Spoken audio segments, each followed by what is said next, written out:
Welcome back to another interview video on the What is Truth channel here. And today I'm really happy to present to you a video interview I did with actually one of my professors here at Union College, and that is Dr. Lena Toews, and she is actually my Greek professor. So this interview primarily ended up focusing on the biblical languages, primarily Greek.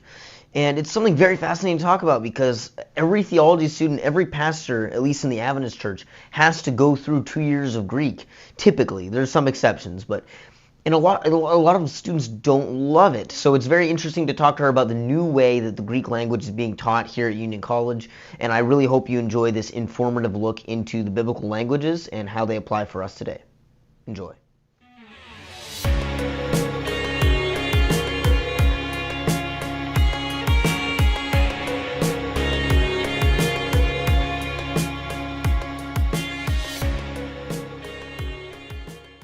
I am sitting here with Dr. Lena Toews, who actually is my Greek teacher. So instead of trying to give you a rap sheet, just give us a little bit of background about yourself so people know who I'm talking to. I'm a professor here at Union College, and I teach New Testament subjects, and I teach Greek language. And Payton is my student, and a very good student. So I'm happy to be here. Yeah, and you've went back and forth kind of between pastoring and between teaching, right? You pastored out in Wyoming, is that correct? My husband did, and I was a local support there. Yes. So we did ministry together, yes. And we taught a little bit at Andrews, and then went back to pastoring, and then back to teaching, kind of both. Right. We did both. And it's kind of like, something you've mentioned before is how when you're doing the ministry, you're still making sure you keep up on your languages and your scholarly side of things, and vice versa, right? You kind of do a little bit of both no matter where you're at. Yes, I do, and we do.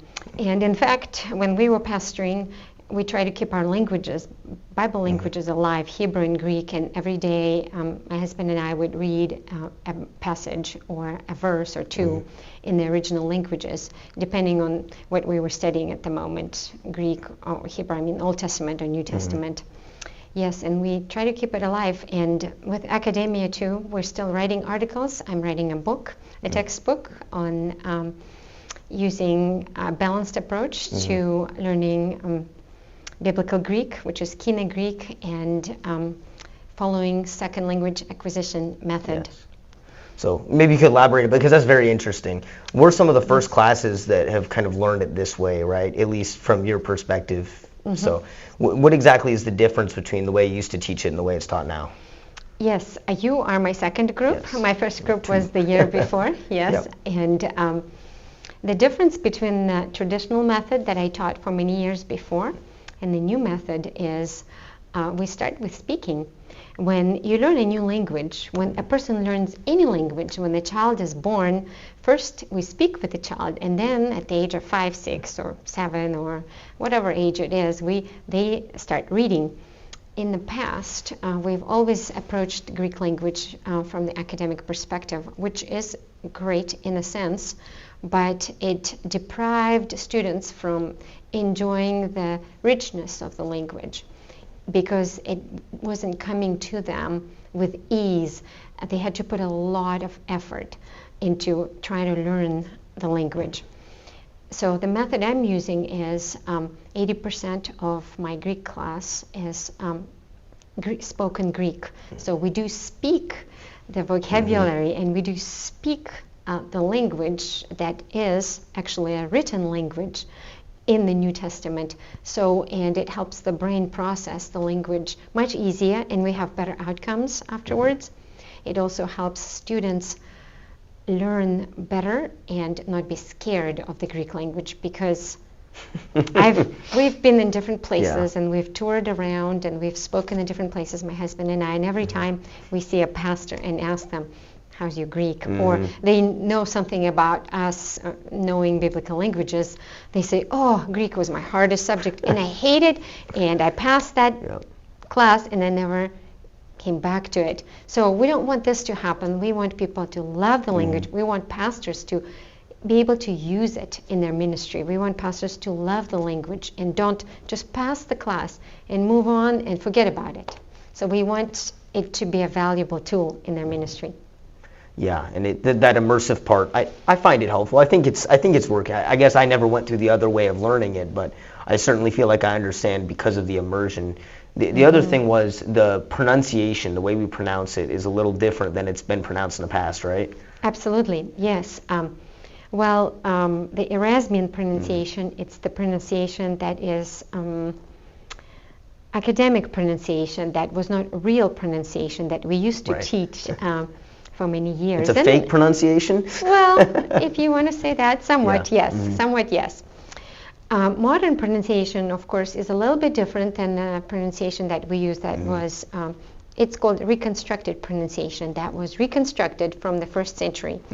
Ben Cantor and a group of Biblical Research Center, they call themselves BLC, Biblical Language Center, from Fresno Pacific University, and they're all over the country now, and they did some research, and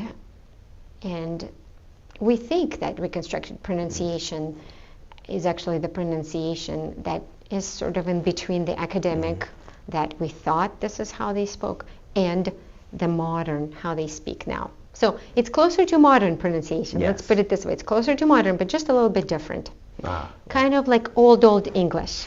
Because when we look at English poetry, for example, William Chaucer or some other authors, when we look back, we see English is difficult. But some words are not pronounced the same as we pronounce them. That's kind of like what we do with Kina Greek, which is the pronunciation back then, and some words are still pronounced the same way in the modern Greek, and some words are a little bit different. So we try to stick with the first language, for the 1st century pronunciation, and not modern, but it's close. It's close, yeah. You get the gist. I hear people speaking it kind of with that old Eraspian pronunciation. I'm still able to get the gist, but you notice the differences. It's like, that's not how I would say that. So do you expect that to kind of grow in its usage to the point where the old way is kind of done away with? Well, it will depend, but there's a big interest in the academic community and among the Greek teachers all over the world, not just in this country. More and more of us are using this method now. It takes some training. I took a 2-year training to be able to switch from grammatical translation approach into this immersion approach, starting with speaking and then slowly moving into reading and then moving into syntax and exegesis. So I'm developing a balanced approach. It's not completely immersion approach as BLC uses. I'm writing my own textbook with another Greek teacher from Andrews University. So we're combining our efforts because we both believe in the balanced approach that has some of the traditional elements in it, because we need to meet our institutional standards, and we need to be able to move on to translation and exegesis eventually to be able to understand the text, the depth of the text. But I think more and more people are using it. At Berman, there's a professor of Greek who is using this method, and 2 of us, and I don't know anyone else yet, but maybe there's somebody who's trying now or learning this method, because it takes a little bit of effort to switch from traditional into this new method. I think more and more people are actually going to move in that direction soon. Yeah, but then we can say, like, I was the first one to do it. We were amongst the first. So, the thing is, a lot of people watching or listening to this don't have any clue anything about Greek. Unlike me or any theology or pastor, they've never studied it, they've never looked into it. So first of all, would you say, obviously you'd recommend it to future pastors and theology students, but for someone who isn't going into that field, what's the value of it? How would you recommend to go about that, if any, studying? Yes.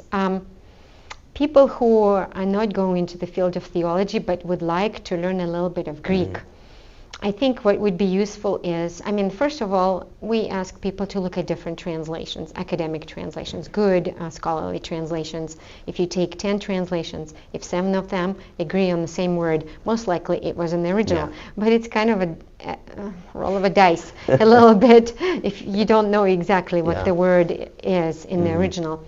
The best way to go about it is to learn the alphabet and to learn how to read Greek. Once you know the alphabet, it's very easy to read Greek. It's not like English, Once you know how to pronounce the letters, you know how to pronounce the words. So It's fairly easy. So, and once they learn this, they can use Bible software like Logos. And they can also go to BibleHub.com. It's a free resource, and it has interlinear Greek and English Bible where things are written in Greek and there is English underneath. And they can click on a certain word. It's a free resource. BibleHub.org, I think, maybe .com. Yeah. I have to check on that. So when they go there, they can click on the word and it gives them a translation. It helps them understand the words a little bit better sometimes. Like I said, Bible software helps.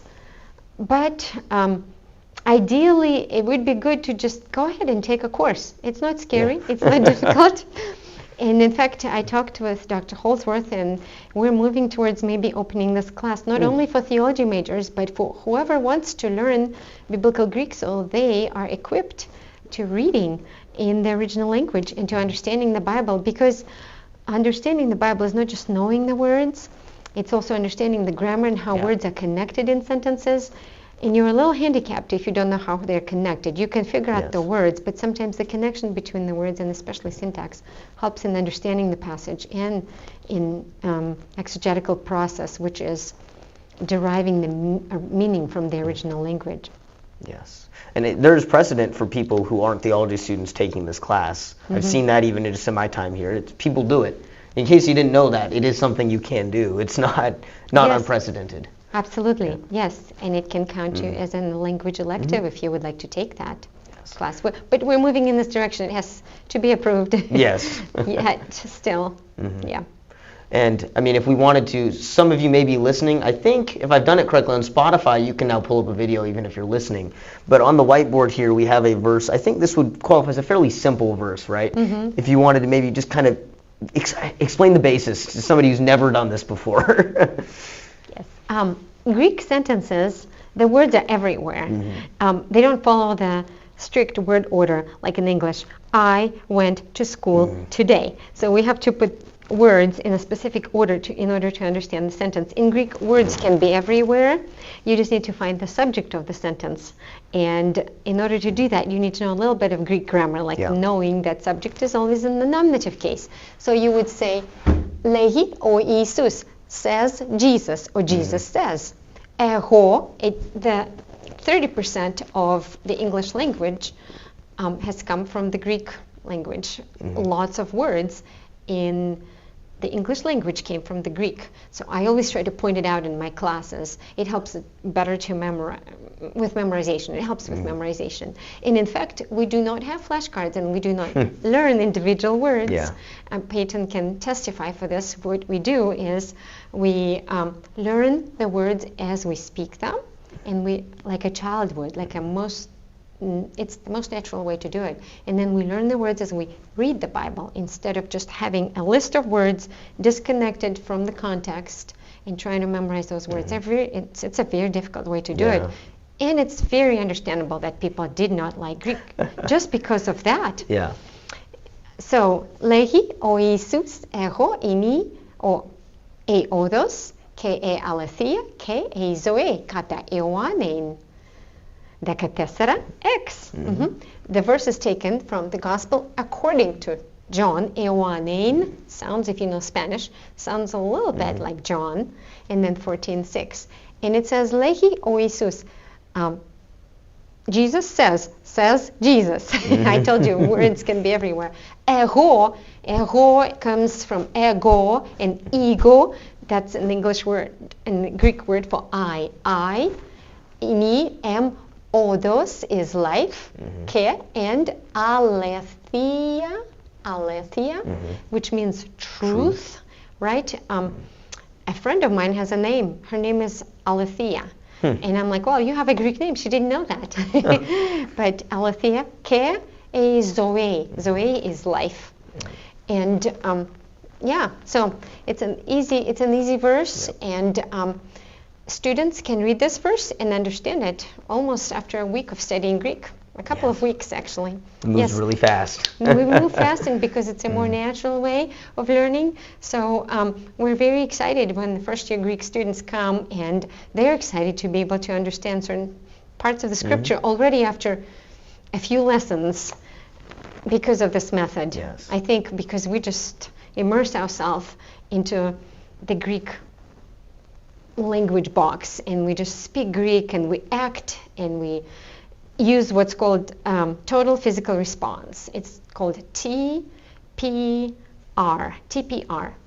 So it's total physical response. When we stand and we say, I'm standing, we say, I'm sitting, I read the Bible, and we say, I read the Bible, and then they see it written. So they have a visual, they have kinesthetic, they have auditory receptors, all activated, all at the same time. So that's why this method really works. Yeah. And we do reserve 10 to 20% of English during my classes.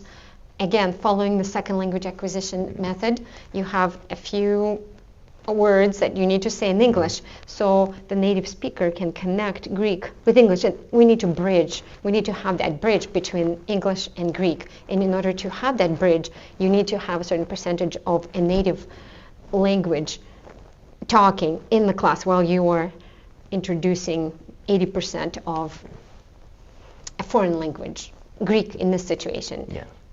And of course, Greek is a dead language. It's not, I mean, people speak Greek, but it's not what we're learning, right? Yeah. We're learning biblical Greek. So we're learning written dead language by speaking it first. Yeah. But you know what? We activate all of the receptors in our brain, and it helps us learn that dead language in the most effective way. Yes. I like, this is one of my favorite verses in general, and it's a good one because it's simple.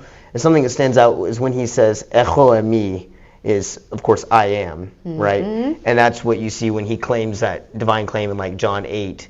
Something I noticed reading in Greek for the first time, I never noticed this before, when Peter walks on the water, when Jesus walks on the water onto the boat, he says, Echo emi, correct? So would you say that's an example of something where it's like you would never get that if you read it in English? It's called one of the I am statements in John. So John 14 is where he has one of the statements here where he says I am. And actually, the word I is not necessary there. Emi by itself can just mean I am, because emi is first person singular pronoun, a verb, and pronoun is inside the verb sort of, because emi already presupposes it's a me verb, so it's I. But ego is for emphasis. He wants to say this is who I am. I am, right? So ego is an addition to emi, in combination makes it emphatic. Yes, he's emphasizing this claim. Right, that he is Yahweh, he is God from the Old Testament. Right. So we've mainly talked about Greek. Greek is your main area. Do you have anything to add about like the Hebrew language? Have you ever taught it before? Yes, I've taken Hebrew language, and Hebrew is in the same situation as Greek. It's mostly taught traditionally, but some people have moved into the same method of teaching Hebrew. Hebrew is a little bit easier in a sense because people still speak it the same way. Well, just a small variation, but mostly the same way as the Old Testament is written. And people travel to Israel, and they can learn it there, and they can practice. But of course, the vocabulary is going to be specific and different than modern Hebrew language, just like in Greek. But with Greek, the pronunciation is the biggest difference between modern pronunciation and where in the reconstructed pronunciation, ours is a little bit closer. Yes. So the situation is similar. But it seems to me that Greek was more difficult for some people than Hebrew. Yeah. And we take longer because we have syntax, another year of syntax with Greek. And with Hebrew, we just learn the language and we keep going. Yeah. Yeah. So. And the Greek has kind of those word endings that takes a lot of time to learn. Isn't that a big part of why we do it extra long? Hebrew doesn't really have that. Hebrew does have, Hebrew also has well, it has its own system of Yes. tenses and things. In Greek, the reason we take it longer is actually a good question. It would be good to have Hebrew maybe for 2 years, but it seems like you can learn it faster, and there's more syntax in Greek. Right. What I mean by syntax is what we're learning now in the second year of Greek. It's the analysis of the passages and the different categories and the functions of different words and how they connect with each other.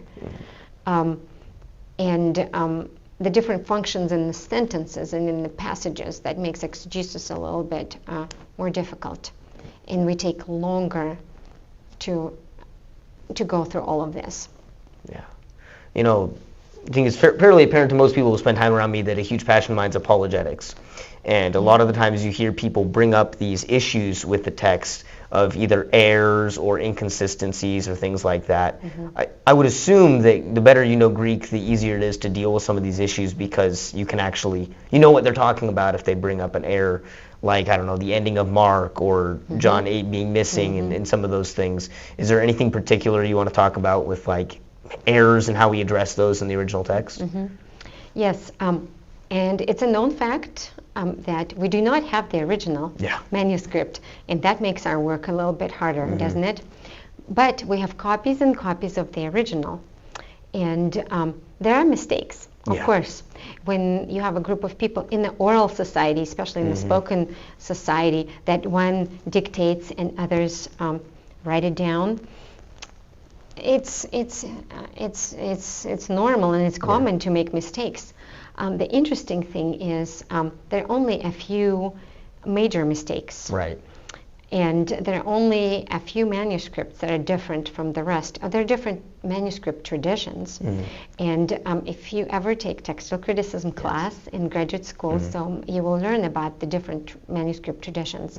The good news is, despite of all of these differences and the different copies of copies and the differences in all the manuscripts, 99% of the New Testament is preserved in its entirety.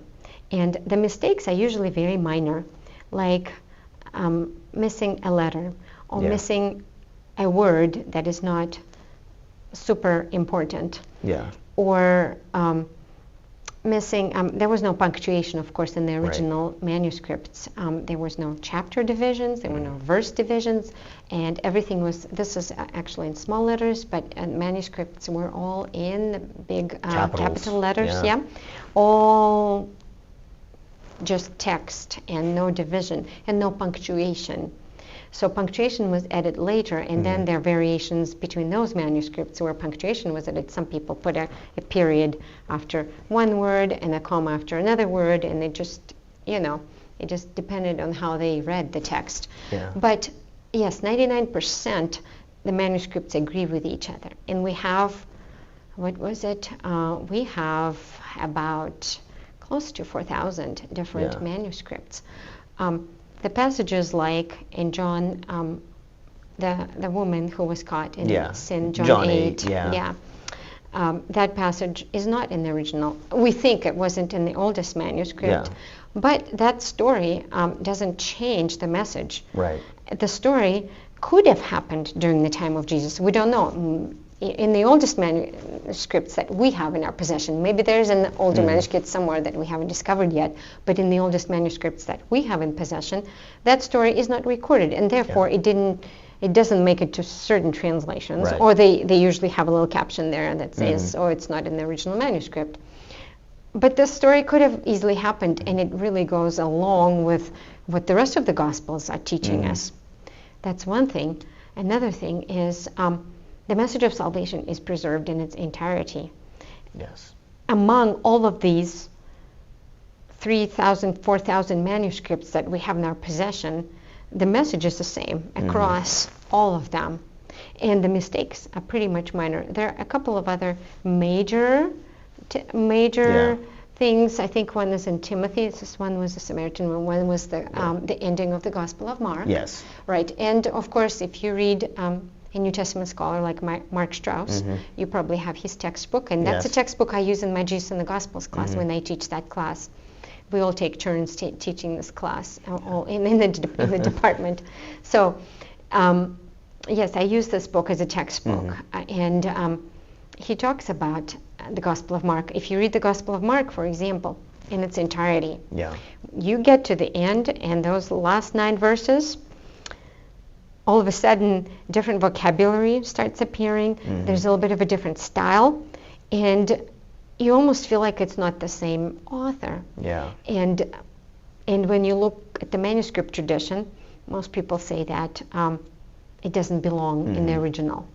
But again, people say, what? It's not in the original? That means we don't have a resurrection story? Oh, no.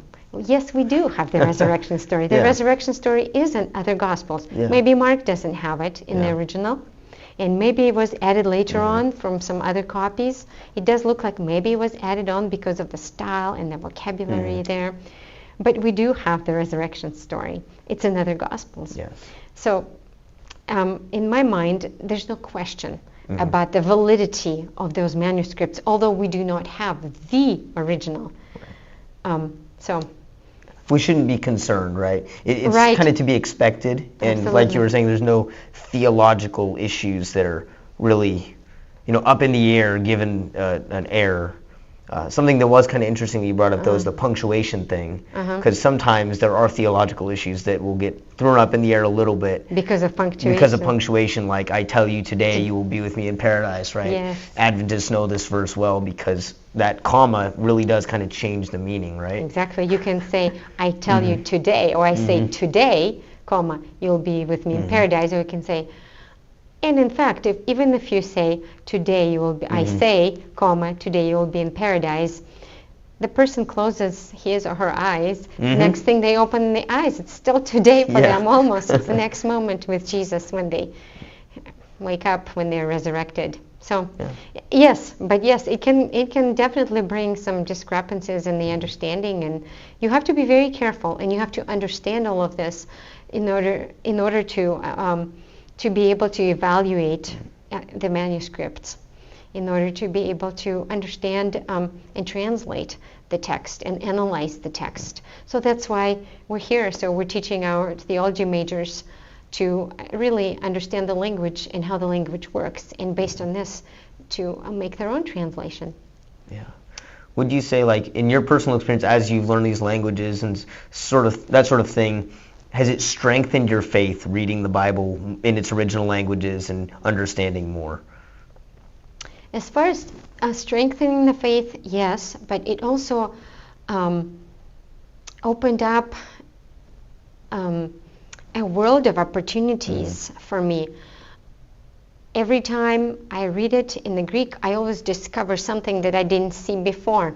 Like I knew certain verses from childhood, but when I read them in Greek, all of a sudden I see a different meaning, or I see an extra insight into the text. It's like the mystery is open, like Jesus says in Mark 4:10-12.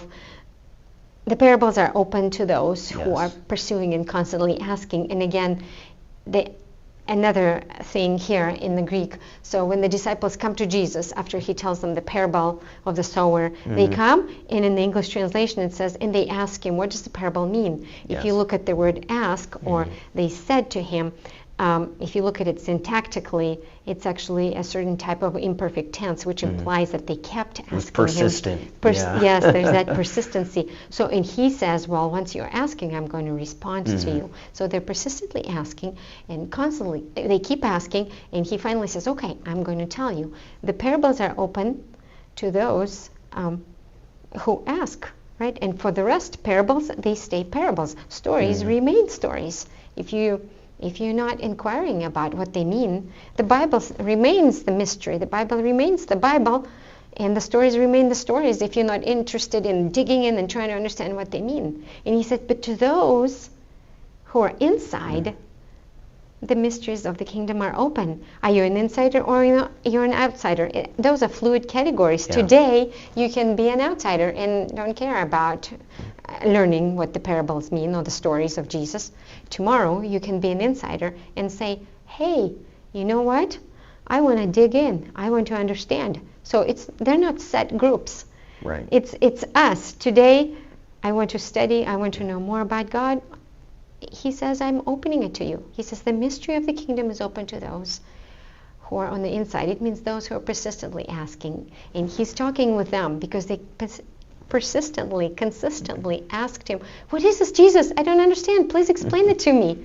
Right? And that Greek verb, if you don't read it in the Greek, you don't understand. Yeah. You just think they asked him. Maybe they asked him once, or well, we asked Jesus too. He says, no, it's the persistency. If you want to know the mystery, God is going to reveal it to you. You just have to ask him. You just have to keep asking him. He's going to reveal it to you.